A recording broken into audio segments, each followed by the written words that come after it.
At 7:43 on a Sunday morning, while I was sitting cross-legged on my bathroom floor eating cereal because my dining table was buried under insurance renewal forms and a stack of Medicare supplemental paperwork I'd been sorting since the night before, my phone buzzed with a voicemail from my brother.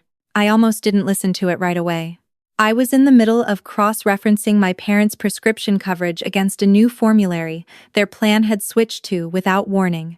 The kind of tedious work that nobody in my family knew existed until it stopped happening. But something about the timestamp 7:43, almost 40 minutes earlier than he'd ever called in his life, made me put down the bowl and press play. His voice was composed the way a person sounds when they've rehearsed what they're about to say at least a dozen times. Clipped, certain, rehearsed. He told me that after a long conversation with his wife, and after discussing things with my parents, the family had reached a decision. I was making things unnecessarily complicated. I was too controlling, too negative, and frankly, too difficult to include. He said, and I want to be precise about this because I listened 4 times to make sure I heard it correctly. He said, "We need space from you. Don't reach out. We'll contact you when we're ready." Then he hung up. I sat there on the cold tile with my phone in my hand and the cereal going soft in the bowl beside me, and I did not cry. I didn't call back. I didn't text my mother to ask if she knew. I didn't send a long, wounded message trying to explain myself or argue the verdict. I had been the family's quiet infrastructure for 8 years, the one who read the fine print, filed the paperwork, caught the errors, managed the accounts, showed up when nobody else did. I knew exactly what that voicemail meant. It didn't mean they were done with me. It meant they thought they were. I typed back 4 words. "Okay, take your time." By 9 o'clock that morning, I had started making a list. Before I tell you what happened 48 hours later, I want to ask you something. What time is it where you're watching from? And where are you? Because this story needs to find the right people before it's over. Here is what my brother did not understand when he left that voicemail. He thought he was cutting off the difficult sister who asked too many questions and made family gatherings feel like audits. What he actually severed was the only person in our family who understood how every financial, medical, and administrative system holding my parents' life together actually worked. And more importantly, he cut off the only person whose signature was still attached to several of those systems, in ways he had never once bothered to read carefully. My background is in employee benefits and HR compliance. I've spent the last 6 years at a mid-size insurance brokerage, helping companies manage their group health plans, their enrollment platforms, their COBRA administration, their dependent verification systems. It is not glamorous work. It involves a lot of spreadsheets and a lot of phone calls with people who don't understand why their claim was denied. But it means I am exceptionally good at understanding the invisible architecture underneath other people's stability, the authorizations, the proxies, the named contacts, the account access that nobody thinks about until it breaks. My parents are both in their late 60s. My father had a cardiac event 3 years ago, recovered well but carries a complicated medication regimen and sees 4 specialists. My mother has a degenerative joint condition that's progressed enough to require periodic home care visits. Neither of them is helpless. Both of them are, to put it charitably, not interested in paperwork. For 8 years, I had been the one managing their supplemental insurance, their Medicare coordination, their prescription mail-order accounts, their healthcare proxy documents, their long-term care policy renewals, the FSA reimbursements my father never submitted, the billing disputes my mother never followed up on. Not because anyone asked me formally, because I was the one who noticed and I was the one who knew how, and in families like mine, that combination quietly becomes a job description, whether you agreed to it or not. My brother is 4 years older than me. He sells commercial HVAC systems and is genuinely talented at it. He married a woman who has strong opinions about who belongs in her circle. And over time, that circle contracted in a direction that consistently excluded me. I want to be honest about how that happened, because I spent too long blaming it entirely on her, and not enough time acknowledging that my brother chose her version of events every single time they conflicted with mine. The specific incident that led to the voicemail was not dramatic. It was, like most real breaking points, almost aggressively small. My parents had decided to refinance their home to pull out equity and give my brother a substantial gift toward expanding his HVAC business. I had concerns, not because I begrudged him the money, but because the refinance terms were poor, the timeline was rushed, and my parents hadn't read the prepayment clause carefully. I raised this once, at dinner, in the most measured language I could manage. My brother's wife called it sabotage. My brother agreed with her. My mother said I always had to make things difficult. My father looked at the table. That was 3 weeks before the voicemail. I had told myself it would smooth over. It didn't. So, on that Sunday morning, sitting on my bathroom floor, I made a list of every system, account, authorization, and administrative role I was currently holding for my parents. It took almost 40 minutes. When I was finished, I looked at it for a long time. Then I began the process of withdrawing, professionally, legally, and without a single angry word attached. I removed myself as the authorized account contact on their supplemental insurance. I submitted a formal revocation of my healthcare proxy status, which I had been named under after my father's cardiac event. I updated my contact information off their pharmacy accounts and the specialist portal that had my cell phone as the primary callback number for appointment reminders and lab results. I sent a brief, courteous note to their primary care office letting them know I was no longer serving as their family contact and that future coordination should go directly to my parents. I did not notify my brother. I did not notify my parents. They had told me not to reach out, so I didn't. I simply stopped being the thing that was holding the system upright and stepped to one side to see what happened when it leaned. I want to be clear about something, because I know how this part sounds. I was not trying to hurt them. I was not trying to create a crisis. I was doing exactly what any reasonable professional does when a client relationship is severed unexpectedly. I closed my involvement through proper channels and removed my credentials from systems I no longer had consent to manage. The fact that my family had never once thought about what would happen if I did, that was their oversight, not my weapon. The first indication that things were unraveling came Tuesday evening. My father called from what I recognized as the pharmacy's callback number, which meant he was standing at the pickup counter and his prescription wasn't ready. I let it go to voicemail. He left a message that was awkward and terse, something about a medication and a system and a name not being on an account. I noted the timestamp and did not respond. My brother called Wednesday morning. I didn't answer. By Wednesday afternoon, I had 4 missed calls from my mother's cell phone, 2 from a number I didn't recognize, and 1 from my father again. I saved them all. The 2 from the unknown number turned out to be from my father's cardiologist's office, following up on a medication authorization that had been pending review. Under the old system, they would have called me. I would have navigated the prior auth process and had it resolved within 24 hours. Under the new system, they were calling my father directly, and he did not know what a prior authorization was, or how to start one. Have you ever noticed that the people who are most confident about not needing you are the ones who have never once had to do the thing you do? That is not a coincidence. By Thursday, the number of missed calls on my phone had reached 34. My brother, my parents, the cardiologist's office, a number from what I eventually identified as my mother's home care agency, and 3 from my brother's wife, which surprised me because she had never once called me about anything related to my parents in the entire time she had been in the family. I did not answer any of them. What I did do was review my situation carefully. I contacted a patient advocacy consultant I knew professionally and asked her to verify that my revocations had been processed correctly and that I had no remaining liability or obligation attached to any of the accounts. She confirmed everything was clean. I documented every step I had taken, every timestamp, every confirmation email. I am very good at documentation. It is, functionally, most of my job. Thursday night, my brother texted for the first time since the voicemail.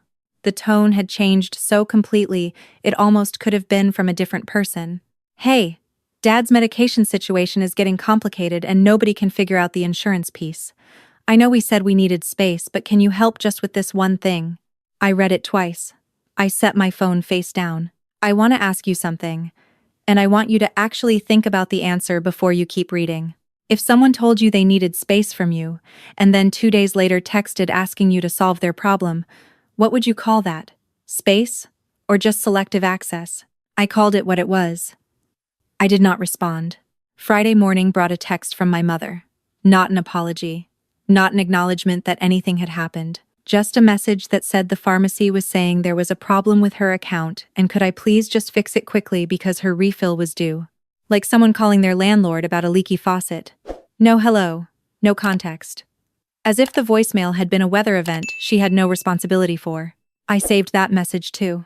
What happened Friday afternoon is when the situation stopped being about hurt feelings and became about something more serious. I received a call from my father's cardiologist's office, not the callback line, but the direct line from the nurse practitioner I'd worked with for 2 years managing his medication regimen. She was professional, careful with her language, clearly trying not to overstep. She told me they had been unable to reach any authorized contact for the prior authorization that needed to go through before Monday, and that my father had been given a temporary supply, but the gap in coverage could become problematic given the complexity of his cardiac history. She was not panicking. She was giving me information the way a competent clinician gives information to someone who has always been competent in return. I told her, calmly and clearly, that I had stepped back from my role as family contact, and that my parents, or an alternative contact they designated, would need to manage the authorization process directly. She went quiet for a moment. Then she said she understood, thanked me, and hung up. I sat at my kitchen counter for a long time after that, not because I was reconsidering, because I was being honest with myself about what I felt. What I felt was not triumph. I felt the particular exhaustion of someone who has been carrying a weight for so long that when they finally put it down, their arms don't know what to do with the space. My father's medication issue was not in danger. He had a supply through Monday. The prior auth was complicated but not impossible for someone who was willing to sit on hold and navigate a phone tree. My parents were not helpless people. They were people who had decided, over many years, that being helpless toward me was more comfortable than learning the systems themselves. That is a choice, not a disability. But I want to be clear. I was not willing to let him be actually harmed. I had already, before any of this escalated, sent an anonymous tip through the cardiologist's patient portal, providing the specific policy number, the prior auth reference code, and the insurer's clinical review line, the fast one, not the general queue. I left enough breadcrumbs for a reasonably motivated adult to solve the problem themselves. I did not rescue them. I did not abandon them either. There is a distance between those two things that I had spent years collapsing on their behalf, and I was no longer willing to do that. Saturday morning I was in my car, heading to my friend's place across town, when my phone lit up with my brother's name. I almost didn't answer. Then I thought about everything I had documented and decided that a phone call, handled correctly, was information. I picked up. He didn't say hello. He said, "What exactly are you trying to prove?" I told him I wasn't trying to prove anything. I told him he had asked me not to reach out, so I hadn't. I had also, as any reasonable person would when their involvement in ongoing responsibilities is terminated, closed out my role in the accounts and systems I had been managing. He told me I was being vindictive. I asked him whether he thought vindictive was the right word for doing exactly what he had told me to do. There was a long pause. Then he tried a different approach. He said our mother was stressed. Our father's medication situation was getting complicated, and that whatever my point was, I'd made it. And could we please just get back to normal? I asked him what normal was. He said, and I want you to hear this clearly because I think it is the most honest sentence he had said to me in years. He said, "Normal is you helping when we need you, not me being part of the family, not me being included or valued or consulted. Helping when needed." That was the entire definition. I was quiet long enough that he started filling the silence with qualifications, about how he hadn't meant it the way it sounded, about how things had been tense lately, about how his wife was actually very sorry about the dinner. I let him talk until he ran out of words. Then I told him that I heard him, and that I was going to need some time to think about what role, if any, I wanted to have going forward. I told him I would communicate in writing. He started to push back, and I told him I had to go, and I hung up. What he did not know, what none of them knew, was that the previous afternoon I had received a forwarded email from a family friend, someone who had been close to my parents for years, and who I suspected sent it deliberately rather than by accident. It was a chain from my brother's wife to my mother, And in it, she had been explaining to my mother that everything with the medication and insurance issues was being handled, that she had someone looking into it, that I had just been overreacting to being asked for some space. Except she didn't have anyone looking into it. She had my brother calling me. And in the email, she had described my involvement in my parents' affairs as something I had been doing to keep myself important, not because anyone needed me. That sentence landed somewhere between my ribs and my stomach, and sat there. I had spent 8 years reading fine print, so my father's cardiac medications didn't lapse. I had spent 8 years calling insurance companies on hold for 45 minutes so my mother's home care visits were covered correctly. I had done it at 6 in the morning before work, and at 11 at night after a full day at the office, and never once mentioned it at dinner because it wasn't the kind of work that comes with an audience. And she had reduced it to a personality flaw, a need to feel important. I want to be fair. Some part of me understood, in the abstract, that she had never seen the work. It was invisible by design.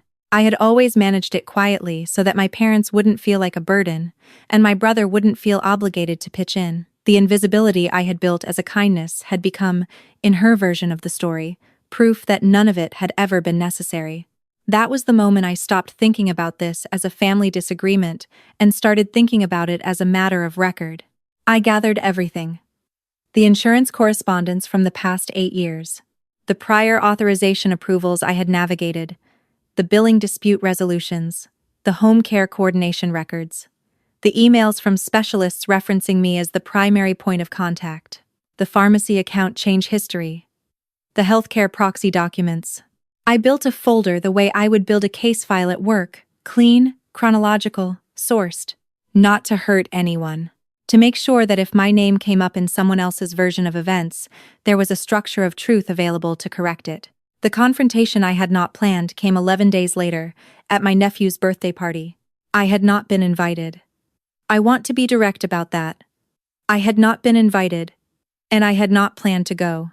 But 4 days before the party, I received a call from the venue, a small indoor play space my brother had booked, asking me to confirm the party package deposit because the card on file had been declined, and they had my number as the secondary contact from a previous booking I'd helped arrange a year prior.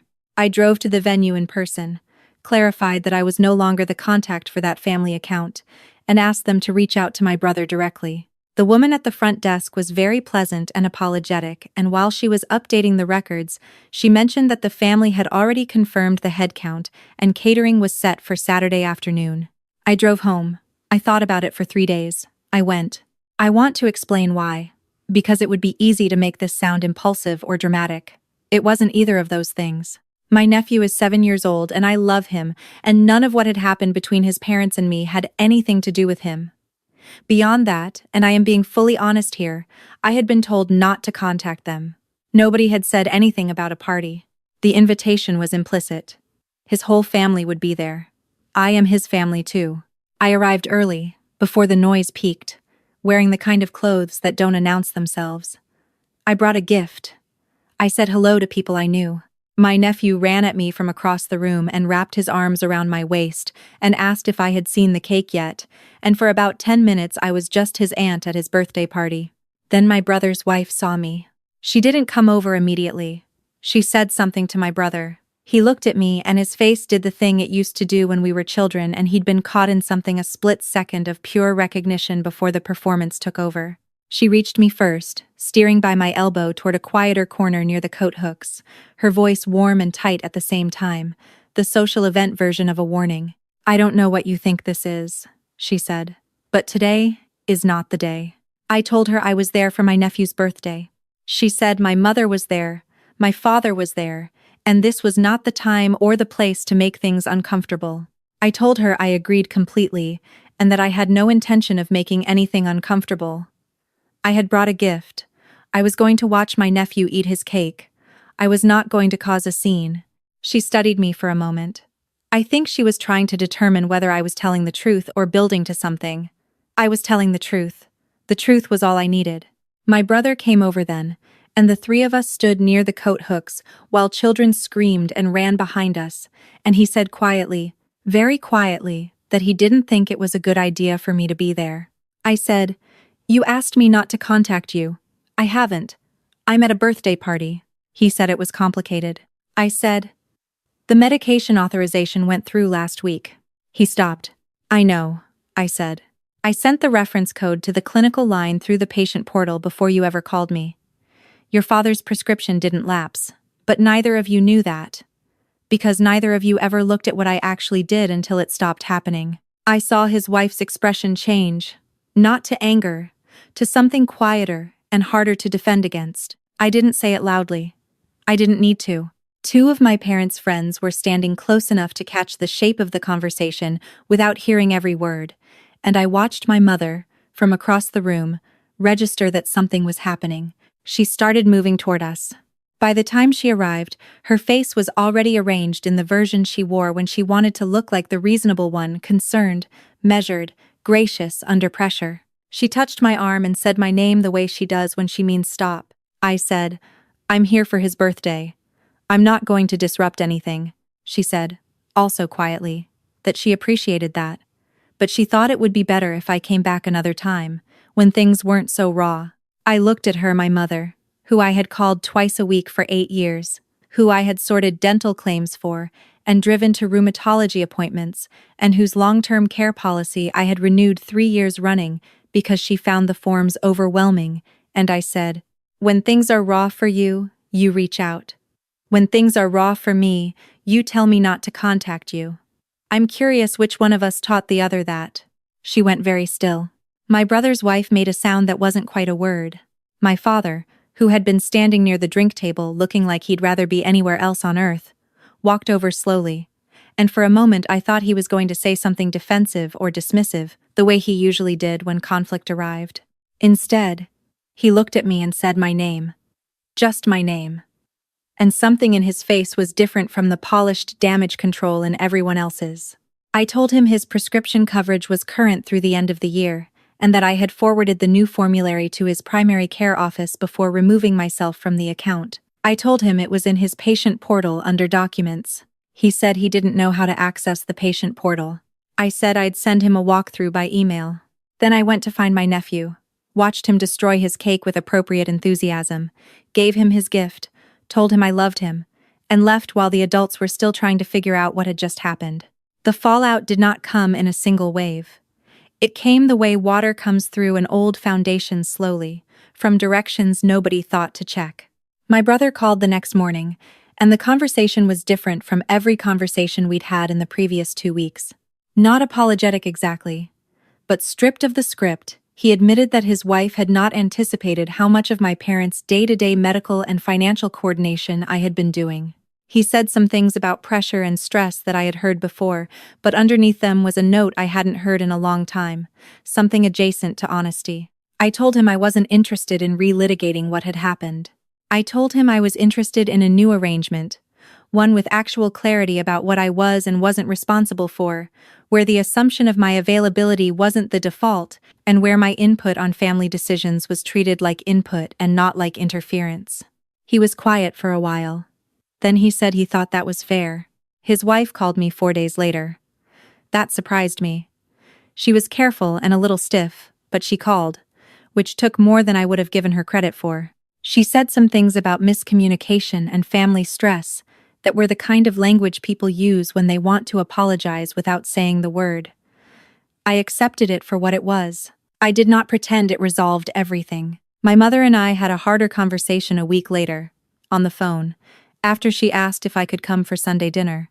I went. We sat at the kitchen table after my father went to watch television, and she asked me, in the careful way she asks things when she already knows the answer might sting, whether I had been unhappy doing all of it, all the paperwork, all the accounts, all the coordination. I told her the honest answer. I hadn't been unhappy doing it. I had been unhappy being invisible while doing it. There's a difference between work that goes unrecognized and work that gets reduced, in someone else's account, to a personality flaw. I told her about the email. She didn't deny knowing about it. She said she should have pushed back when she read it. That was the first true thing she had said to me in the entire ordeal. I held on to it, I want to tell you what I kept and what I released, because I think people expect these stories to end in one of two ways. Either the person walks away forever, clean and triumphant, or they fold back into the original pattern because blood is blood. Mine ended somewhere more uncomfortable and more real than either of those. I released the role I had built by default. I sat down with my parents and we mapped, explicitly, what they needed help with going forward and what would need to go to a professional care coordinator or an elder care manager instead of to me. Some things I kept because I genuinely wanted to. Other things I handed off because the expectation that I would absorb them indefinitely wasn't sustainable or fair to anyone, including my parents. I kept the relationship with my nephew, unconditional, and separate from whatever happened between his parents and me. I kept a boundary with my brother's wife that is polite and clear, and does not pretend to be more than it is. I kept the folder. What I released was the version of myself that had been performing reliability so thoroughly that I had become invisible. There is something in families like mine, and I suspect you know this if you've watched this far, where the person who shows up, who learns the systems, who does the unglamorous administrative labor of holding things together, becomes so woven into the background that people genuinely cannot distinguish between them and the wallpaper.